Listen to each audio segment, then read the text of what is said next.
Welcome back, and we got a special guest with your boy today. I'm your host, Spook, with the Black and Brilliant podcast, and we got a special guest, my boy Bohagon, the legendary man from Georgia. You know what I'm saying? I humbly, I humbly say thank you, man. Already, man. Bohagon, man, this is man, you got a hell of a name, bro. We just met not too long ago for the first time through a mutual friend, and man, when I first Hmm. heard your name and shit on the radio, I'm like, man, cause I was young as hell, when that shit popped off. So I'm like, Bo Hagen, what the hell? Like, you know what I'm saying? So who is Bo Hagen and how you came up with that name? You know what I'm saying? Bohagan is a name I inherited from my uncle. Okay, my mama it was eight of them in all. Her her brother, his real name was Linnaeus. He passed away in '07. Rest in power. But her brother were back, yeah, they were back to back. You know what I'm saying? So they were real close. So growing up, I he and I like we got the same bill, we look alike. So it's like he used to work on the garbage, on the trash detail, like Hmm. at the trash company. And some guy that he worked with, like they were just joking. And the dude called him that, and just you know what I'm saying, them joking around, and some kind of way it stuck. Yeah. But I say around 94, 94. I started playing football. Yeah. So one of the same guys that they used to get jobs during the summer program. He worked with my uncle Hmm. during the summer program. So he used to always say, "Man, you and your uncle look just alike." You know what I'm saying? Like, man, like, and like through the course of the football season, like we made it to the final four. This like the first year they started playing the playoffs in the dome, Hmm. in the Georgia dome. And so like that year, like after the game, they used to make me rap like, because we went on like a 13 game winning streak. You know Man, what I'm y'all saying? nigga wasn't So that fire, so man. like one of the rituals, Oh, y'all like nigga wasn't that fire, we man. were Nigga fine. So did 13 like games, nigga. That's a lot of games, look bro. up, look up, look up Central Tarleton. We was in class 8 now, like we was small school. Look up Yeah. Central Tarleton 1994. We made it to the Georgia Dome. I didn't play that game because I got hurt in practice. Oh, But hell. if we had to beat that game, we would have played our rival that's like 10 minutes, 10, 15 minutes up the road. We would have played them that next week for the state championship. It would have been at they field, but Yeah. it's like 10, 15 minutes up the road from us. You see what I'm saying? So Yeah. I sat out the game that we played in the dome, because I was like, Mhm. shit, we gonna beat the shit out these boys. I'm gonna play next week. That's gonna be the state championship, man. We got our ass tore in the dome. We Hey, lost what? to we played Brooks County.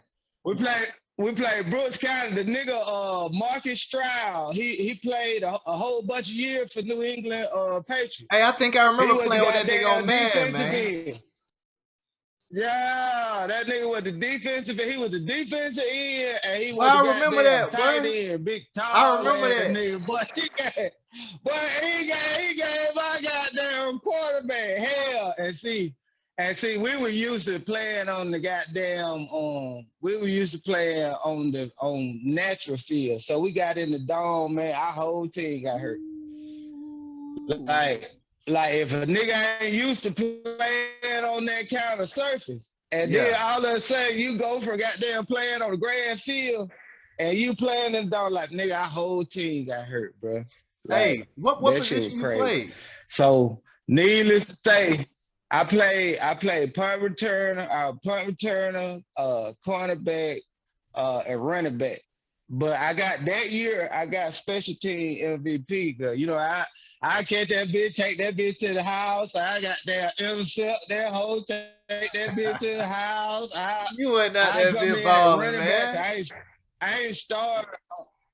I ain't started on running back. We had a cat named Bernard Spar. He was like one of the best in the state. He did some shit I still can't figure out to this day how he did that shit. But yeah, like that's how I got my name because after the game, like you know what I'm saying, nigga be crunk and nigga knew I was rapping and shit, so they'll make me rap on the way home from the game, like, and that's when the name started sticking So because one of our linemen, Big Woo, he was the one who started calling me that because he had worked with my uncle. yeah. But yeah, but but it's only two Bohagans in the world, and my uncle he passed away in '07. So it's a unique ass name. I see when I nigga said Bohagon, I was like, man, what the hell? I was like, this nigga better be hard, man. Nigga named Bohagon. I was like, well, shit, as soon as nigga crunk that joint up, man, that bit was hard too. That bit was stupid hard. But I said, nigga with name boy, hey, you gotta go in. you gotta go in out the gate for sure. So when did you first when did you I see you say Big Woo kind of they knew you were rapping and stuff. So like when did you know what I mean? When did you figure it out? Like, man, rapping is like my thing. You know what I'm saying? Like, I know a lot of people pick it up while they're young, but like, when did you realize you had a Mhm. gift though? You feel me? While you was young. It was kind of like a whole bunch of shit coming together. You know what I'm saying? Like I figured out I had a love for music first. You know what I'm saying? And then of course I think 99% of every nigga who ever go into music started out done song in the choir or got song did in the class play or you know what Talent I'm show? saying or some Yeah, anything. shit like so it's like you know what I'm saying it's like all that shit came together. Of course I like my grandma wasn't playing that shit but I had to get in the choir. I get in the back and kind of like blend in but boy she Yeah. was I'm a wasn't playing that shit. It like the church and then my mom got a Casio keyboard one year, and she started taking keyboard lessons, and she went probably about a month, 2 months, and got tired of that shit and just put that bitch in the corner. And then I picked up that motherfucker. I had this I had this teacher. I had this teacher named Mr. Huggins. And Mr. Huggins, he made us write like a a, a poem or essay or some shit. But the title of it was Black Ears. Like that what the name Black Ears, I asked. Um Mm. and then you had to finish it off. So you know what I'm saying? I was into goddamn the poetry. Right. Like the different kind of rhymes, the rhymes that don't rhyme, the rhymes that rhyme every fourth line. You know what I'm saying? I Right. used to Right. read that shit. So I used to pick up on the patterns and shit of people telling me that I had a voice that sounded unique. You know what I'm saying? So Absolutely. it's like all of those things, I was just trying to. I was like, shit, I might be on something. I gotta figure something out with all these pieces to the puzzle. You can All hear me right. So though. yeah, I hear you now. So check this out. Like when I was young, right? Cause I'm a producer. So like we kind of had similar paths with music. You know what I mean? If you in music, you gonna have some type of like when you deep in it, you're gonna have some type of musical background, whether it's choir at school, choir in church, whether your mama always wanted to do it, or your daddy always, or he knew somebody. Or it's gonna be something, you know what I mean? Or your daddy was part of a band, he never told you. Like the first song I heard that I knew that made me want to do music was Ghetto Boys, My Mind Playing Tricks on Me. Ghetto Boys, My Mind Playing Tricks on Me, and 25 Lighters on My Dresser. Like a lot of Houston, oh, the whole Texas culture kind of pushed me into a direction because I always wanted to be a DJ first. But anyway, that's another story. What was your song? What was your songs growing up that made you like that gave you that inspiration? You know what I'm saying? Okay, so even though even though I'm from a small town, my town it probably 5,000 people in the town or Mm-hmm. whatever. We done had three major artists from my little town. I don't know if you ever heard of KB. KB, Uh KB from Face Mug. Face And like Mob. he grew up in Atlanta, but like his early years, his whole family like from my town. So it's like KB, like, and just seeing him go on and do what all he did, Mm-hmm. that it made it real for me. I was like, God damn, like nigga can do this shit. Like Yeah. I just saw bro, you know what I'm saying, rapping at Right. family reunion. That was one of my inspirations. Of course, you know what I'm saying. I love the music, like from all of the early 8 Ball, MJG, to Coming Out Hard, the Tennessee movement from Three Right. Six to Player Fly, like Yeah, the whole Memphis the movement. whole Texas, like you know what I'm saying. Yeah, and they grew up on Texas on Ghetto Boys Heavy. and Pimp. So it's just like I Heavy. just like music. Heavy. Yeah, And hell yeah. being down here where I'm from, it's like blues. Blues is like just a part of this shit as all the other music, because like blues and them songs that they love, that they don't never stop playing that shit. Like even though the radio might play whatever the new shit, Mm-hmm. Auntie gonna goddamn play Johnny Taylor, the guy, you know what I'm saying? Man, So boy. it like Boy. it like all of the blues shit like that. Growing up, you know those songs too. It's like my whole life I grew up off rap, but at the same time, I grew up off Johnny Taylor, Bobby Blue Bland, Marvin C, Roy C. You know what I'm Hey, saying? that's Like real though.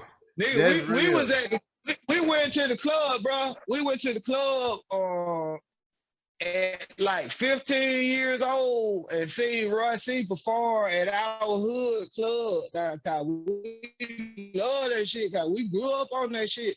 The same way we might be bumping Authority or something, we bumping Roy C. Like down the Roy C. Roy C got that song Infidelity George.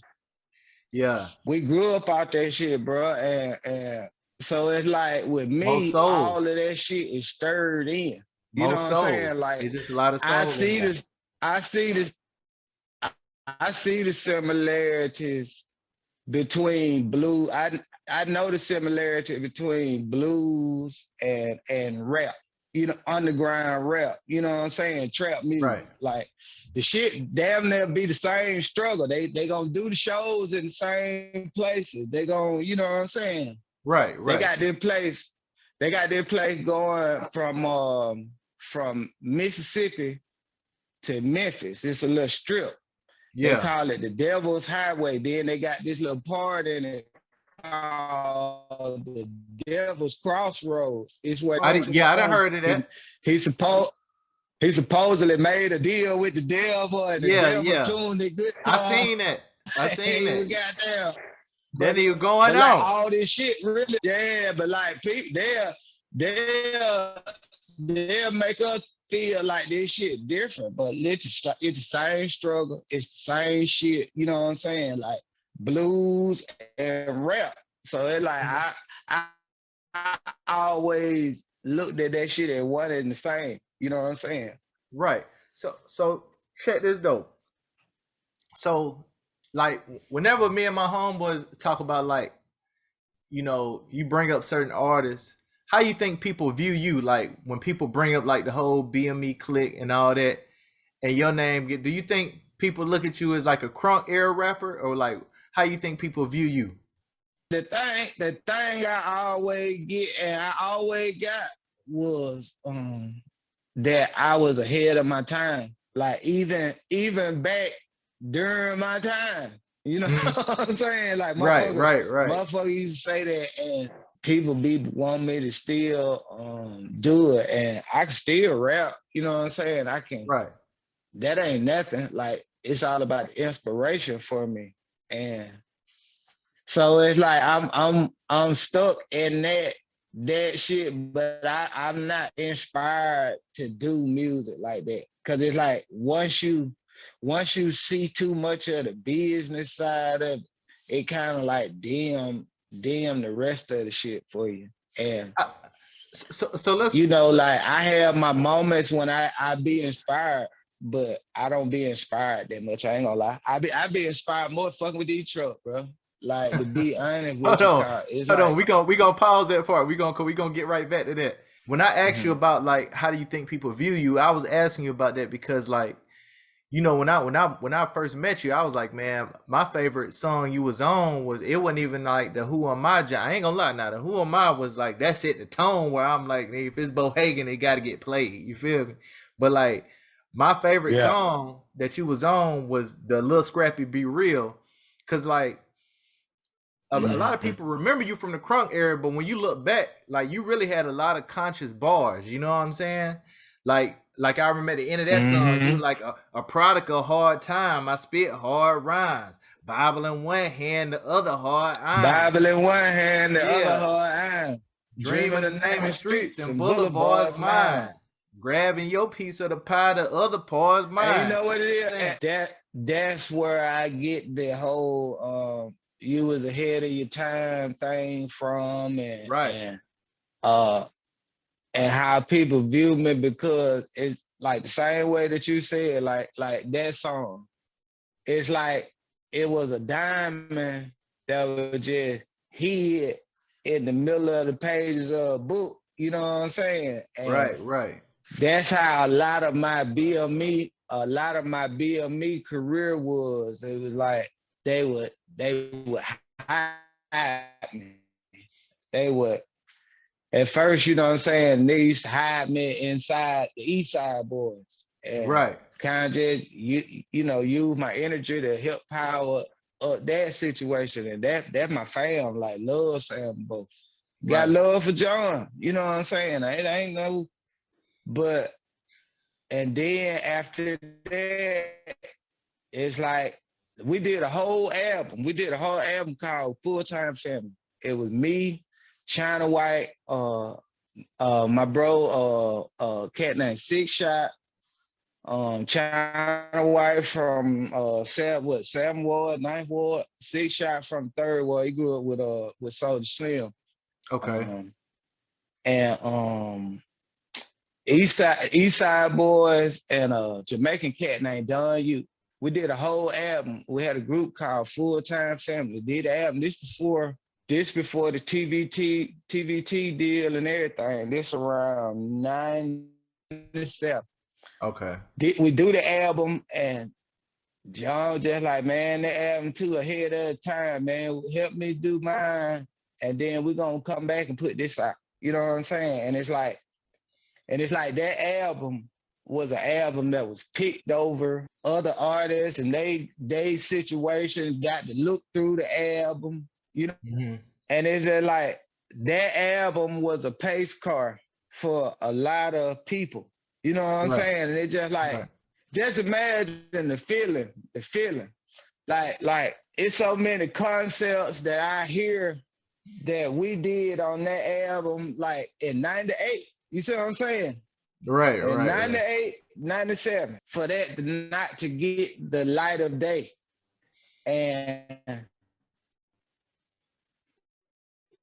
you know, and it's like, you know, I would go, I would have, it would be a blessing and a curse because it would be, it's like I would get this national exposure, but it's like they'll put me on the end of the song and just, you know what I'm saying, at the Right. very end and So, put oh, me on this part, you know, even get crunk. Like also the crazy shit about get crunk, bro. Like get mhm. crunk. I wasn't supposed to be on the first verse. Like Man.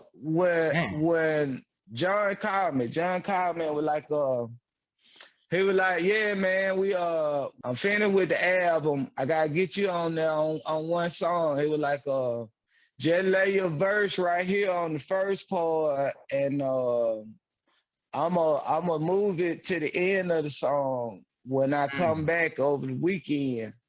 And I went over Stank on you and laid it, and wasn't nobody there, so I laid it with the engineer, and then shit, I just went about my business, Right. and I talked to a nigga like 2 weeks later when now the album dropped, and I listened, and I was like, God damn, the verse stayed right there. Yeah. And he was like, man, that shit was you jamming, man. That shit was like I just kept it right there, man. Yeah. And like that album sold 2 million copies. Like So when did you first meet Lil Jon, and what was it like working with him at first? uh John, I met John in '96. Damn. Late '96. Okay. So I and I'm telling my age, yeah. Michael Anthony was one of Left Eye's producers. Hmm. He was working with she had one rap group called Genesee Qua. He was working with Genesee Qua, and he was producing for Black, like the Boom like a 808. Not he didn't produce that song, but he was producing for that group, you feel me? Right. And so we got plugged in with him, and through the course of working with him, another one of Left Eye producers come in, who was working with her, who was from Columbus, but he had moved up to Atlanta. His name was Gerald Hall, Geo. And make a long story short, he hear our music and he was like, man, who is that? And like Michael Anthony, he would just let us do a song a month, or you know what I'm saying? Like we wasn't really recording it a lot. But when Geo heard us, and Geo, we linked in with Geo, he found out we was from down this way, and we just got to work, and we recorded a bunch of songs, and he knew Lil Jon. Jon. He was like, yeah, cat named Lil Jon. He's doing this. John was a A&R producer, but he worked at So Def, and he did I don't know if he did the first album, but if you remember that So Def Bass All Stars, It sounds familiar. the album that I came in the game that I was on had this song by a dude named Lathan called Freak It. I can freak it in the morning. I rub you like a genie. And Freaky they ass would take a regular song, nigga. and they would put it that, you know what I'm talking about though. You know the song though, I right? done heard it before. I done heard it before. It's like they would take a regular song that you do to a regular beat, and they would put a bass beat behind it. Like Right. you'll record the song regular. So shit, I was like, they gonna give me how much? I like shit, run it. So I was in a group. My group was called Setside Click. I went to my group member. I was like, man, because when John heard everybody, he was like, look, I want to fuck with that one. You know what I'm saying? And Mhm. I was like, shit, man, maybe this is something that'll get the group on, you know. And everybody don't look at it that way. Right. And deep down, I think it broke my group up, man. That nigga, of Rest course, you in know it broke power your to group. my brother Cool Dank, you know what I'm saying? Yeah, yeah, for sure. Rest in power. But I mean, shit, in 2021, shit, people will do it, and that it already be understood. Yeah, well, shit, man, I'm gonna goddamn put my group on. This the way I'm gonna put my whole group on. Nelly did it. Like Saint Yeah, Lunatic didn't trip out. Like yeah. they, they got that money. Like, So, so let me so ask you like that's this. how I was looking at it back then. Uh-huh. So let me ask you this. What was the first time when you was working with John? Like what was the event that took place where you was like, okay, something ain't right, man. This shit ain't. I don't think this shit finna work out. Like, what was the first event that kind of led on to like everything else that happened? You know what I mean? To ultimately the group splitting up. Cause everything was just backloaded. Like everything was backloaded. It was always, hey man, help me do this. And shit, boy, after this, we gonna goddamn put yours, you know what I'm saying? We finna goddamn, boy, you finna kill him after this. Yeah. And it was just like, it just, everything kept being backloaded. You know what I'm saying? So he was using niggas. And like, I ain't gonna say we use a nigga I don't think like it was a perfect storm of bullshit because it's like it was, yeah, he probably had bad intention, or he had a little finesse to him, but then at the same time it's like back then, coming out of a small town, you know what I'm saying? It's like the game ain't as receptive, I guess. And it's like all of this shit stirring together, and then it's right after the field mob and Bubba playing with the pigs and all of the super country shit. So Right. deep down, I think deep down they wanted me to play like I was just from up the road and just, man, let all that, you know what I'm saying, that country shit go. You know what I'm saying? Right. Just Right. Right. nigga, they fuck with you, you know what I'm saying? And it's just like I just couldn't do it. You know what I'm saying? And I got something that money can't buy. You know what I'm Okay. saying? And Okay. that's Yeah. what separates me from a lot of people.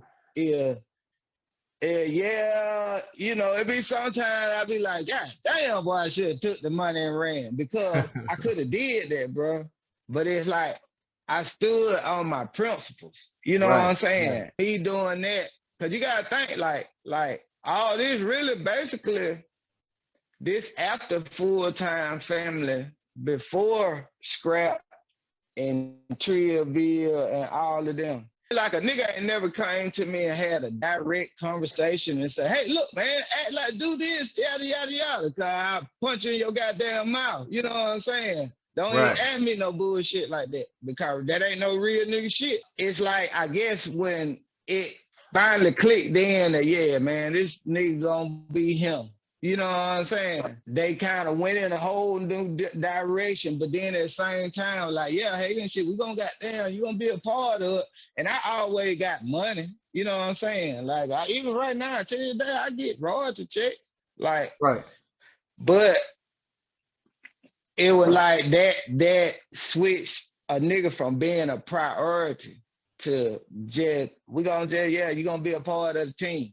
So like say for instance, like the Warner Brothers deal, bro.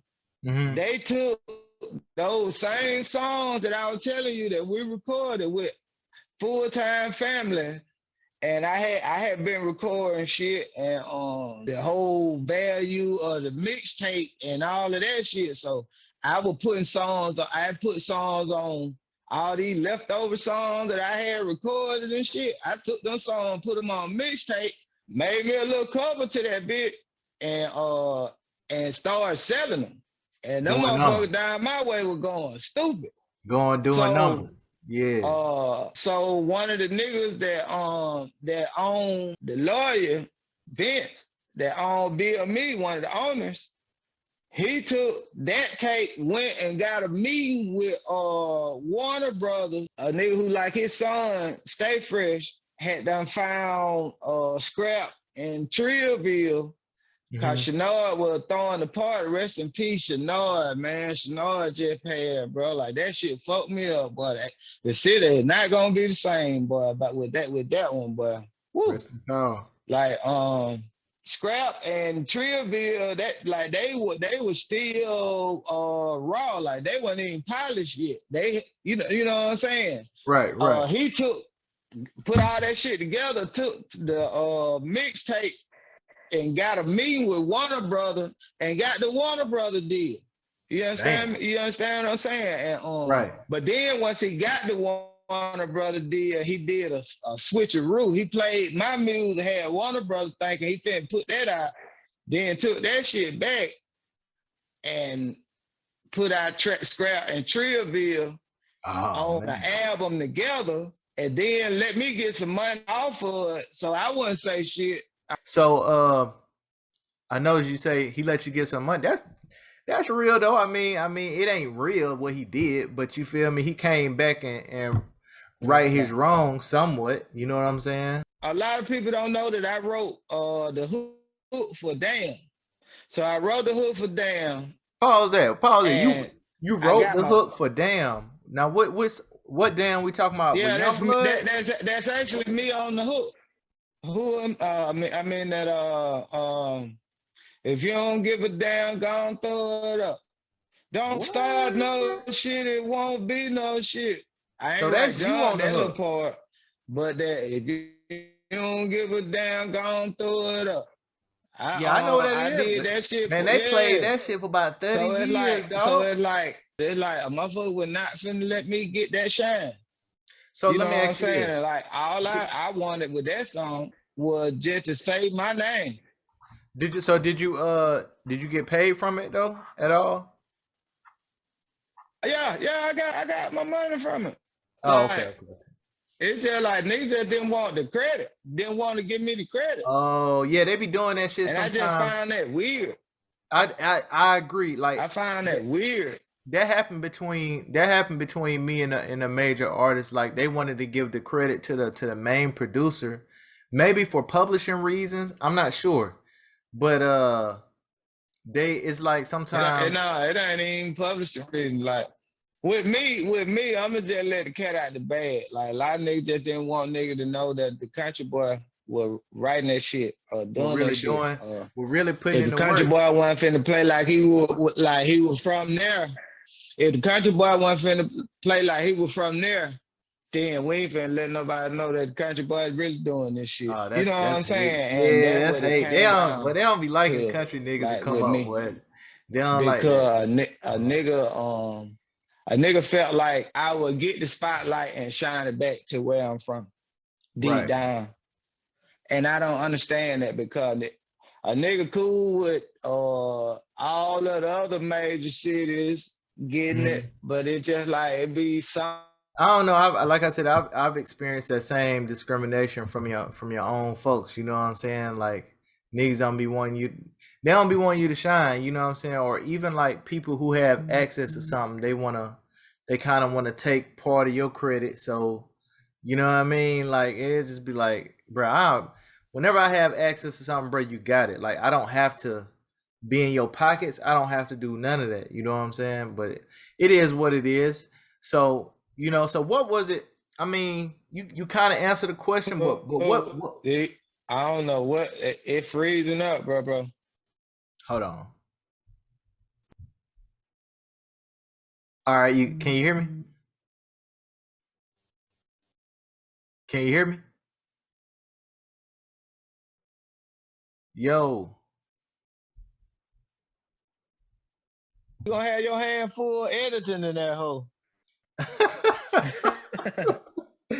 Yeah, man. I don't know what's going I on with know you that. got a mean editing game, goddamn. Yeah. Like, have you ever ran into somebody and be like, that you fell off, or people may not treat you the same because you're not on the radio or whatever anymore? Like, do you run into any of that? I expect niggas to not be shit. You know what I'm saying? It's just like I don't never push the issue on trying to see how famous I am, I guess. Or I never really just went through that. And I don't expect because I never put myself out there like I was rich. You know what I'm saying?